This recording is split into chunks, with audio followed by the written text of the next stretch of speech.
Near, near, near, near, near, rip a hole in the sun. Welcome to Cum Paude. Why would you cum soft when you can cum louder? Yeah.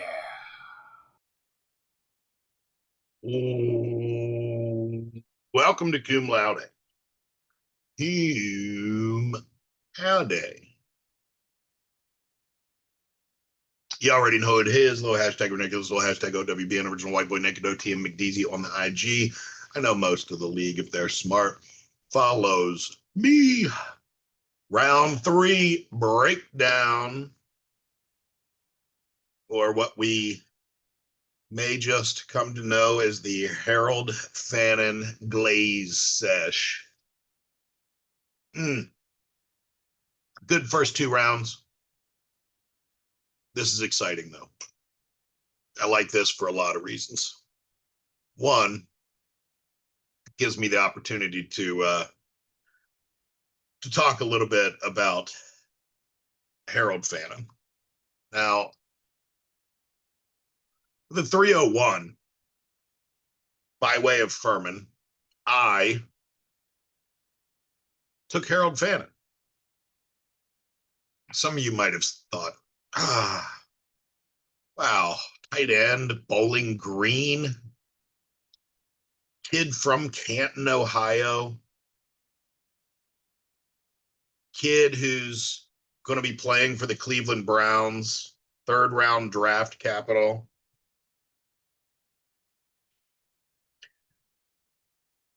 Why? Why? Why would you add a guy like this to a tight end room that already has Brock Bowers and the tight end handcuff, Michael Mayer,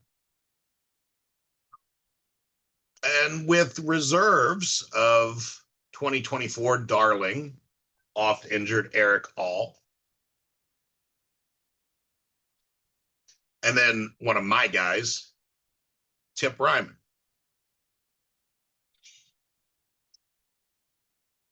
There are other needs than tight end. So why a 6'3", 240-pound kid from Bowling Green? Well, here's why. First team All-American, tight end. He was the MAC player of the year, the MAC offensive player of the year, the first tight end in FBS history to win a conference player of the year award. First team All-MAC, obviously, was a finalist for the John Mackey Award. Not winning it is an absolute crime. He led the FBS with 117 receptions and 1,555 receiving yards. Both of these are single season FBS tight end records. 10 touchdowns and played in all 13 games. He was, for a losing team, the 68 Ventures Bowl MVP. 17 catches, 213 yards, and a tutty. And they lost. And he still won.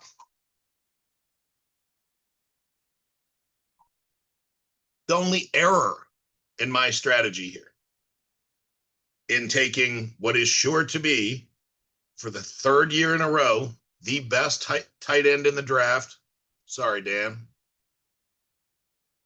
is that I didn't take him earlier. Harold Fannin, best pick of the draft. Let's keep it moving, though, with the rest of it. Harold Fannin Glaze Sesh. It'll never end. Let's take a look at it. Lordy coming in with Eric Arroyo. Tight end out of Miami had a great year with playing with Cam Ward this year. Decent landing spot in Seattle too. Like that, getting some. I'm sorry, I said Eric. I believe it's Elijah Arroyo. Um, he should be getting some love from Sam Darnold in Seattle this year. Like to see that.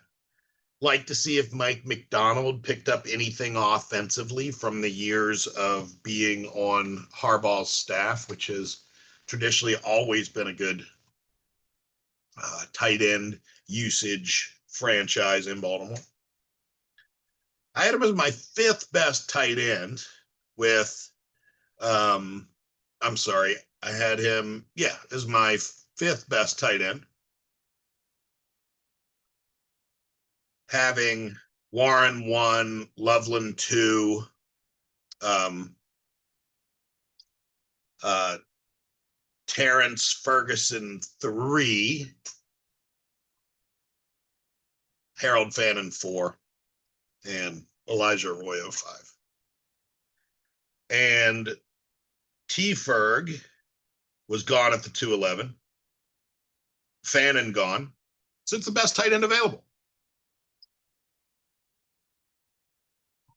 Lordy in the tight end room has Jawan Johnson and a 2024 draft pick Theo Johnson, who I think still has a lot of upside. And now Elijah Arroyo.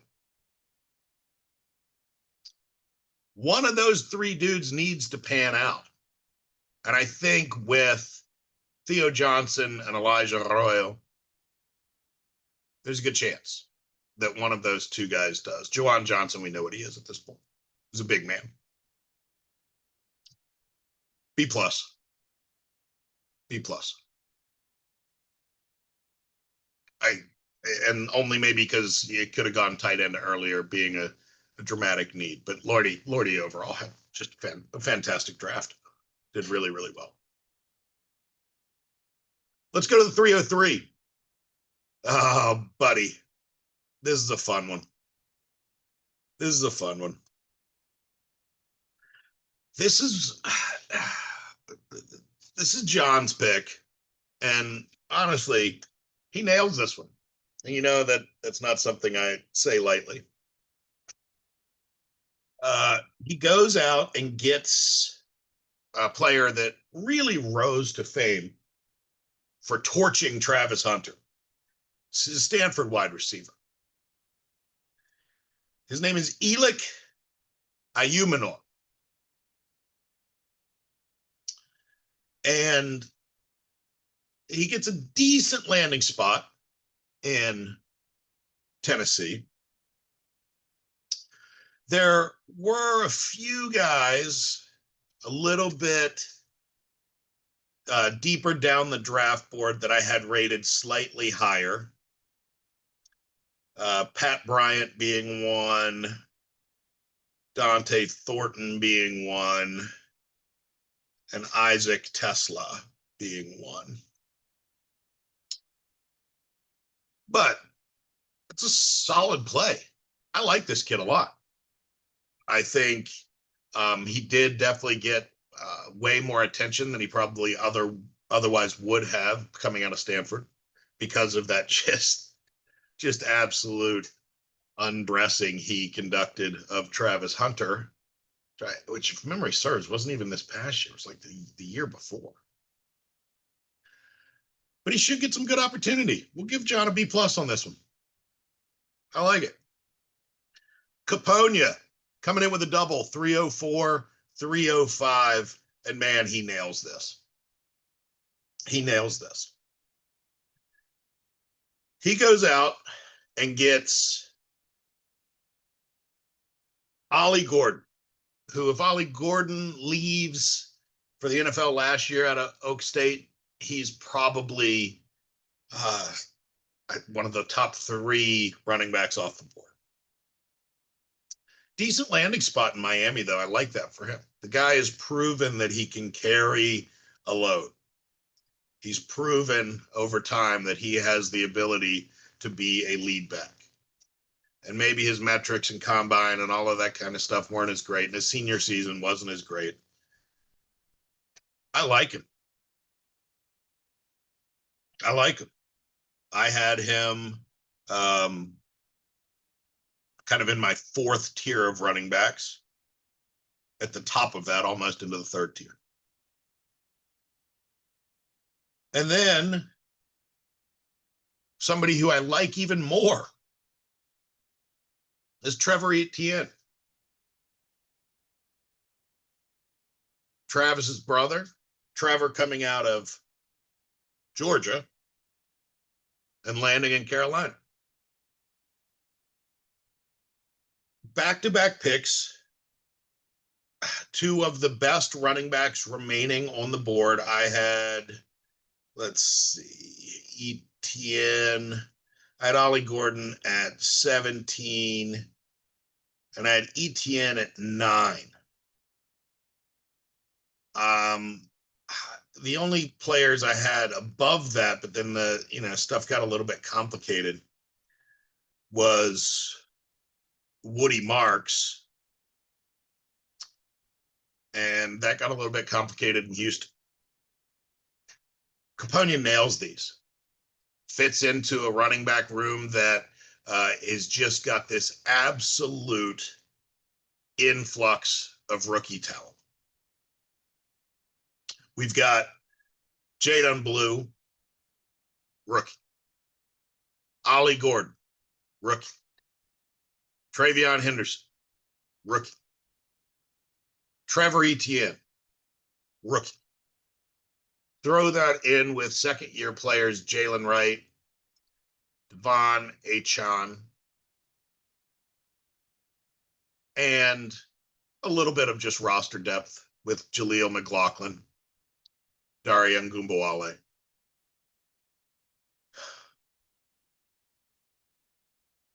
Capone's looking good. He's looking good. The opposite of the zero RB strategy. But man, there's a real possibility that three of these four guys hit that could be 4-year impact players on your fantasy team. We're going A+ for this double banger pick for Capone. At the 306, my man Hammy goes after one of my darlings, one guy I was hoping might slip through and be available on waivers or in the compensatory draft. Love this kid. Loved watching him play at Colorado State. He's just an absolutely reliable, I think, NFL ready wide receiver coming into some opportunity in Seattle.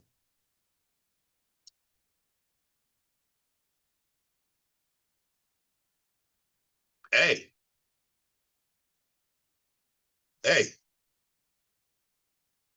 I had him at a low second round grade. You're getting a mid third.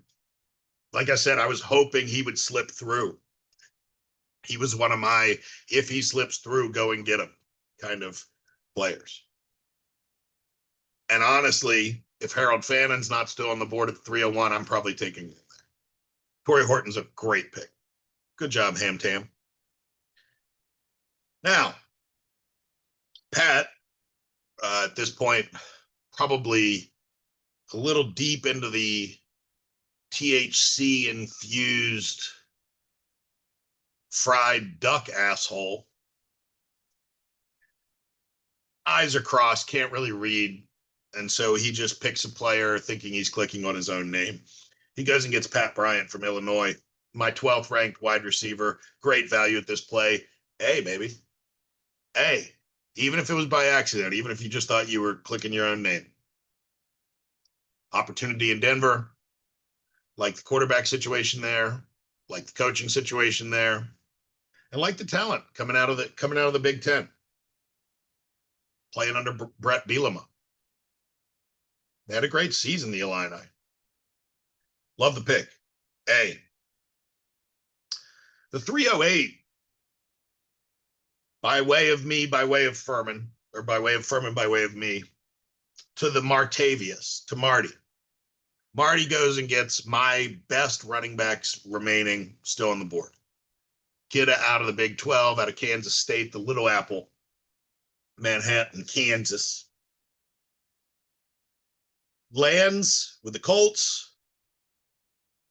Good landing spot, has the chance to kind of just be the number 2 if he has a good camp. DJ Giddens. Had him as my 14th best running back, I believe. And I'm checking to make sure.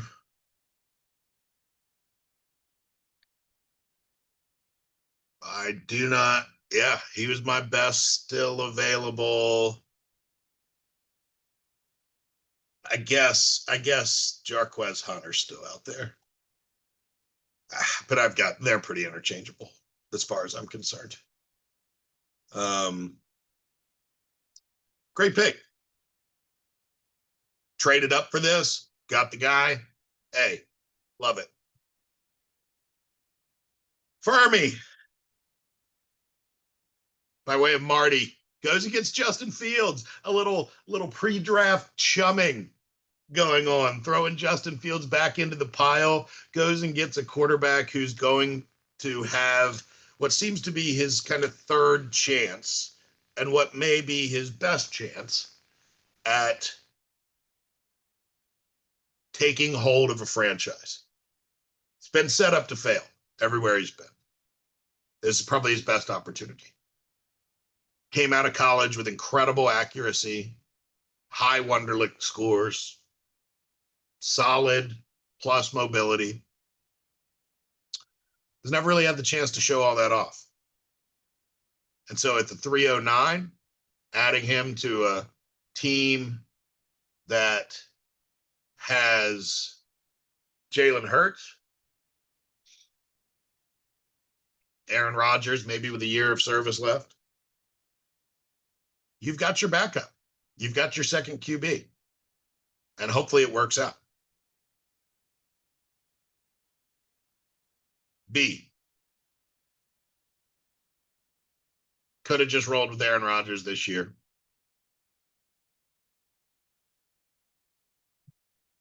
B plus. Going B plus on this one. Somebody had to snag him. And honestly, at the 309, yeah, we're going B plus. Marty then comes back with a rookie quarterback. Kind of a late round dart throw. Kid out of Ole Miss, Jackson Dart. If you can play for Ole Miss, Lane Kiffin, you can play anywhere. I like him. Had him as my second tier, right? Cam Ward was by himself. I had Jackson Dart as my second ranked quarterback.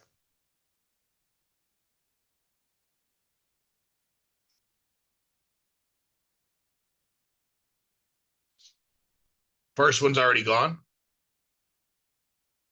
Cam Ward went at the 206. I didn't really include Justin Fields. I guess I would probably have had Justin Fields as my second ranked quarterback.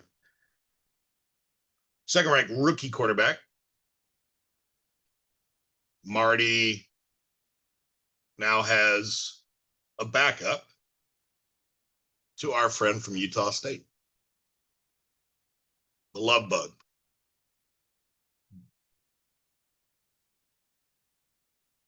B plus. Got to have a backup quarterback. Got to have a second one, if nothing for just the bye weeks. Now, will he be a starter? I suppose is another concern. If he's not the starter, then I think he will be. But if he's not the starter, Marty's just got one quarterback.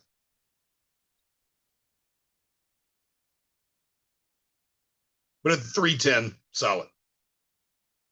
The 311, Harry goes and gets.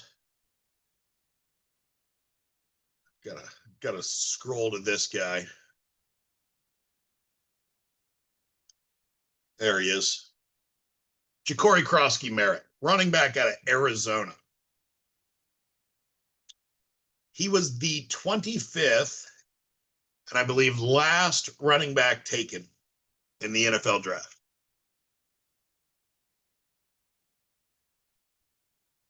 Is a little bit of an unknown. He flew under the radar some. He lands with the Commanders. Austin Eckler proved that other than concussion, he still had some gas in the tank. Though, I mean, we got to be running on fumes pretty soon. And B Rob proved to be like a little bit one dimensional, but a serviceable NFL back.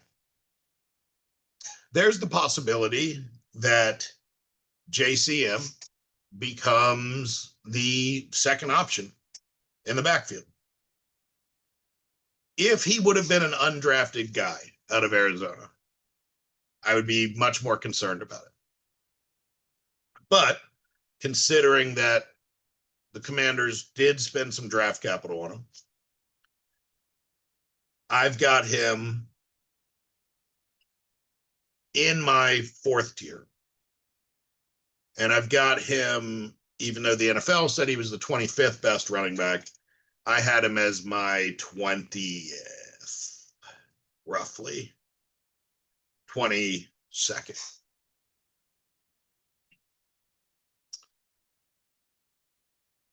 There are other dudes on the board, though, especially the next guy that I would have taken ahead of him.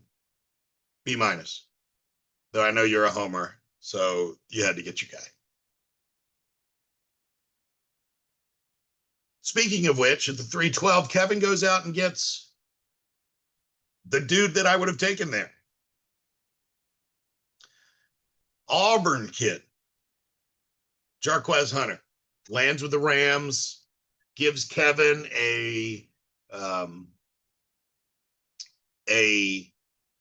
nice little lineup of upside running backs. But here, this is somebody who, if you're not sold on Kyren Williams, I think very well takes over that backfield within the next 2 years. Like I said, I had him as my 12th best running back in the draft for fantasy reasons. Great value here. As usual for Kevin, A plus. 313, Lordy, coming through.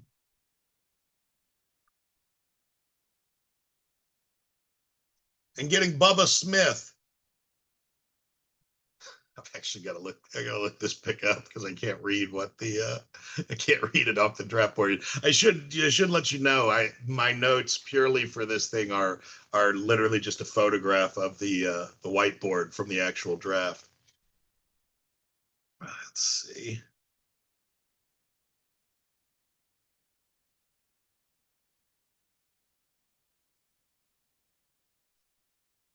There he is.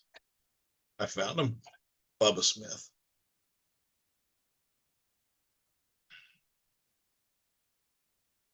One of these guys, man, that I thought for sure at the beginning of the college season that Brashard Smith was going to be a top tier talent.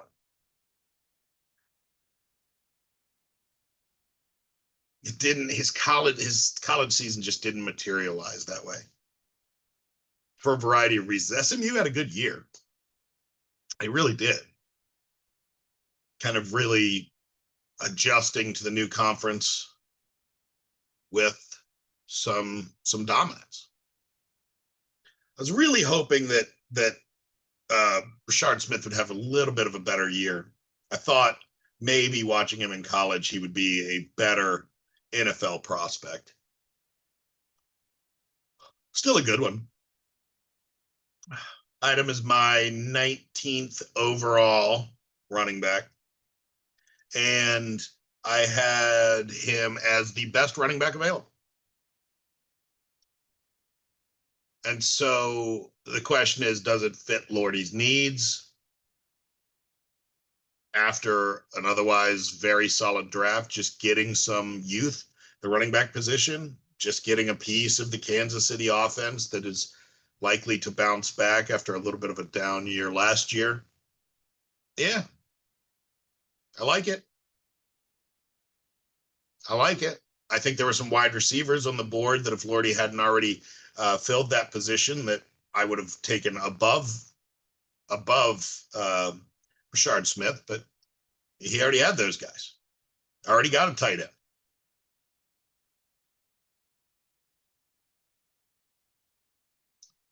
Doesn't really need help at running or at quarterback either with uh, Penix and Purdy. A minus. I like the pick.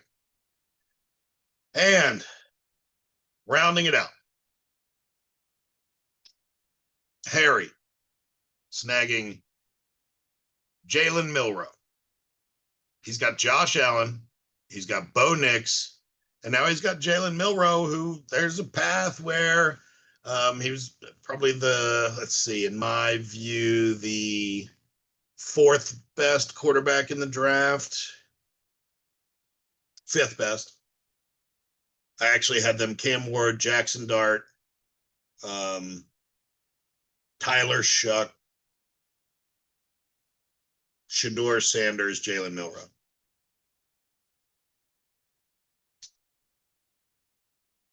Yeah, there's a real reason to believe that he'll earn that backup job in Seattle. One injury to Darnold, and he's your guy. I wouldn't mind having a piece of that. Inconsistent player in college, but clearly the upside, some of the tools. Good pick, Harry. A minus. And that's it. That's our draft. Everything, the grades, they're all made up and they don't matter. But hashtag engagement 2025 is just full steam ahead. Say goodnight, Nikki. Good night, Nikki. Thank you for listening to the official podcast of the Public Honors College Fantasy Football League. Cum quickly, cum often, and cum loud.